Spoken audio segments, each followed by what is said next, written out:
बिस्मिल्लाहिर्रहमानिर्रहीम। अस्सलाम वालेकुम नाज़रीन, मैं हूं अहमद फ़वाद और आप देखते हैं मुझे मेरे यूट्यूब चैनल और फेसबुक पेज पर। नाज़रीन, आज के इस व्लॉग में दो अहम ख़बरें हैं जिनके हवाले से हम डिस्कशन करेंगे। सबसे पहली ख़बर जो है वो हल्का NA 133 के हवाले से है। लाहौर का ये ज़िमनी इंतखाब है। इस हवाले से इलेक्शन कमीशन ऑफ पाकिस्तान की जानिब से एक बड़ा अहम नोटिफिकेशन जारी किया गया है।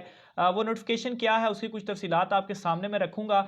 और दूसरे नंबर पर नाज़रीन, KPK ने बल्दियाती इंतखाबात का ऐलान कर दिया है। बल्दियाती इंतखाबात कब होने जा रहे हैं ये बहुत बड़ी खबर है और इन बल्दियाती इंतखाबात को 2 फेसेस में कराने का फैसला किया गया है। इसकी तफसीलात आपको बताऊंगा और आपको बताऊंगा कि कैसे एक बड़ी सियासी जमात ने इन इंतखाबात के ऐलान के बाद और NA 133 में जो नशिस्त मुस्लिम लीग नून की गई है उसके बाद अपना सर जो है वो पकड़ लिया है। आगे बढ़ने से पहले अगर आपने चैनल को सब्सक्राइब नहीं किया तो इसे सब्सक्राइब कर लें ताकि मेरी आने वाली जो हर वीडियो है वो आप तक आसानी से पहुंच सके। तो सबसे पहले नाज़रीन, NA 133 के हवाले से आपको बताऊंगा, फिर उसके बाद KPK बल्दियाती इंतखाबात के ऊपर मैं आऊँगा। तो हल्का NA 133 इस हवाले से मैं एक व्लॉग जो है वो पहले भी कर चुका हूँ जिसमें मैंने आपको बताया था कि मुस्लिम लीग नून की जानिब से यहाँ पर जो उम्मीदवार है वो कौन है। पहले तो परवेज़ मलिक साहब थे, वो वफात पा गए जिसकी वजह से ये नशिस्त खाली हुई थी और जमशेद इकबाल चीमा साहब पाकिस्तान तहरीक इंसाफ की जानिब से वो खड़े हुए हैं और बड़े मजबूत उम्मीदवार हैं। जबकि जो मुस्लिम लीग नून है उनकी जानिब से पहले काफ़ी सारे नाम सामने आए, लेकिन शाइस्ता परवेज़ मलिक जो कि अहलिया हैं परवेज़ मलिक साहब की, उन्हीं को ही ये ज़्यादा इम्कानात है कि ये जो टिकट है वो जारी किया जाएगा। अब नाज़रीन, इस नशिस्त के ऊपर इलेक्शन कमीशन ऑफ पाकिस्तान की जानिब से नोटिफिकेशन जारी कर दिया है और उस नोटिफिकेशन में तारीख का ऐलान किया गया है कि इस हल्के में कब इलेक्शन जो है वो किया जाएगा। वो डेट भी जो है वो मैं आपको बताऊंगा, बल्कि जो कागजात नामजदगी की डेट्स हैं वो भी आ चुकी हैं। नोटिफिकेशन के मुताबिक नाजरीन 21 अक्टूबर से लेकर 25 अक्टूबर तक जो उम्मीदवार हैं वो अपने नॉमिनेशन पेपर यहाँ पर जमा करवा सकते हैं।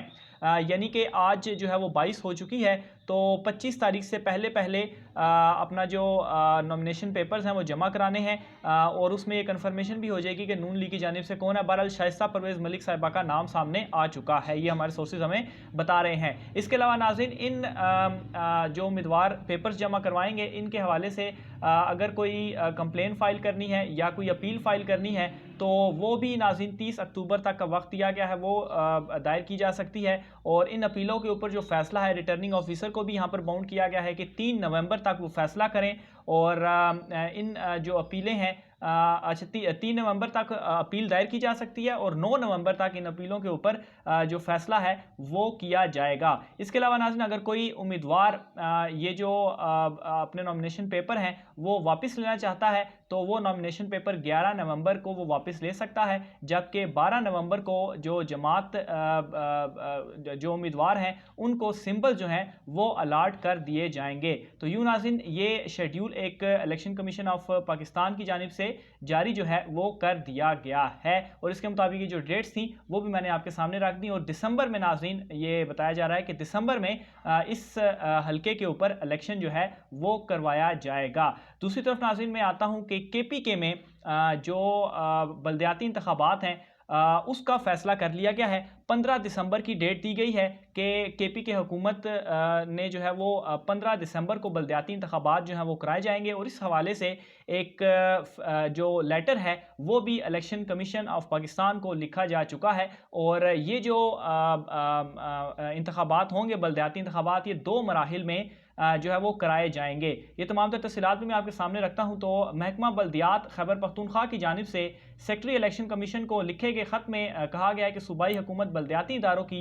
मुद्दत मुकम्मल होने पर इंतखाबात वक्त पर कराना चाहती थी, लेकिन कोरोना वबा, फाटा इंजमाम, हदबंदी और मगरबी सरहदों पर अमन व अमान के मसाइल के बायस बल्दियाती इंतखाबात कराने में ताख़ीर हुई।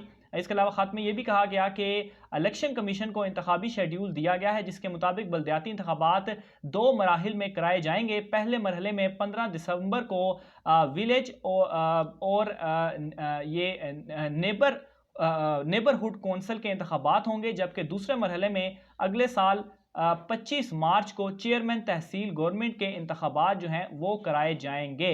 तो ये नाजरीन 2 डेट्स आई हैं, पहला मरहला और फिर दूसरे मरहले में जो चेयरमैन तहसील गवर्नमेंट के जो इंतखाबात हैं 25 मार्च और 15 दिसंबर की 2 तारीखें जो है वो सामने आ गई हैं। इसके अलावा नाजरीन ये जो लेटर है वो लिख दिया गया है, लेकिन इस वक्त मुस्लिम लीग नून जो है उसने अपना सर पकड़ लिया है और उसकी रीज़न भी मैं आपके सामने रख देता हूँ कि वो क्यों है। कि इस वक्त जो KPK में जो सूरत हाल है पाकिस्तान तहरीक इंसाफ की दूसरी मरतबा, और ये रिकॉर्ड है कि KPK में पहली मरतबा लगातार किसी एक जमात ने दूसरी मरतबा अपनी हुकूमत बनाई है और तकरीबन ये कोई 1400 के करीब ये नशिस्तें हैं जहाँ पर ये बलदियाती इंतखाबात होने जा रहे हैं। और KPK में अगर इस वक्त मैं आपको सूरत हाल बताऊँ इन बलदियाती इंतखाबात की, तो जो KPK असम्बली है उस असम्बली में भी ऑब्वियसली एक वाज़े अक्सरियत है पाकिस्तान तहरीक इंसाफ की, और मुस्लिम लीग नून और पीपल्स पार्टी वहाँ पर ना होने के बराबर हैं। और इन बलदियाती इंतखाबात में भी कोई 1000 के करीब आप कह सकते हैं 1400 में से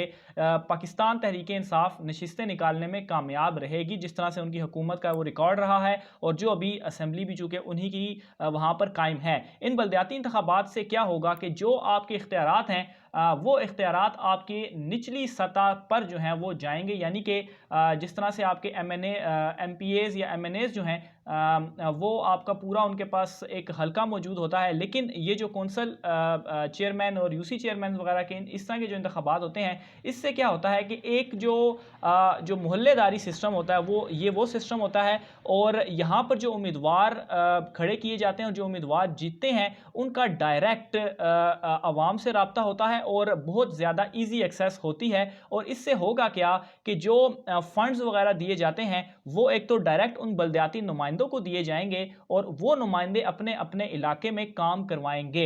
और एक जो बहुत बड़ा मसला भी आ रहा था परवेज़ खटक के हवाले से भी कि वो डेवलपमेंट फंड्स और इस तरह के कुछ काम वो करवाना चाह रहे थे और फंड्स वो मांग रहे थे, लेकिन उनका जो है वो फड्डा भी हुआ और जिसके ऊपर उनकी खैर लड़ाई भी हुई, लेकिन फिर उसके बाद जो उनका भाई के साथ भी आपस में फड्डा था, तहरीक इंसाफ से भी जो है उनको हटाया गया, सीट से उनको हटाया गया, वो मामला भी हल हो गए हैं। और इन इंतखाबात से ये होगा कि एक तो डायरेक्ट उन बलदियाती नुमाइंदों के पास इख्तियारात जाएंगे, उनको फंड्स वगैरह दिया जाएगा, और नवाज लीग हो या पीपल्स पार्टी हो जो कि एक भरपूर कोशिश तो कर रही है कि किसी तरह से KPK में भी वो जो है वो हाथ पांव मार के और वहाँ पर भी कुछ ना कुछ हासिल कर ले। ऑलरेडी उनके पास कुछ भी नहीं है, लेकिन ये जो बलदियाती इंतखाबात होंगे, इन बलदियाती इंतखाबात से डायरेक्ट जब आवाम तक एक्सेस होगी तो एक जो सुनामी की लहर है, या KPK में ऑलरेडी जो पाकिस्तान तहरीक इंसाफ की हुकूमत है, पाकिस्तान तहरीक इंसाफ की जो मकबूल जमात है उसकी मकबूलियत में मज़ीद इजाफा होगा, और ये डायरेक्टली इम्पैक्ट करेगा 2023 के इंतखाबात में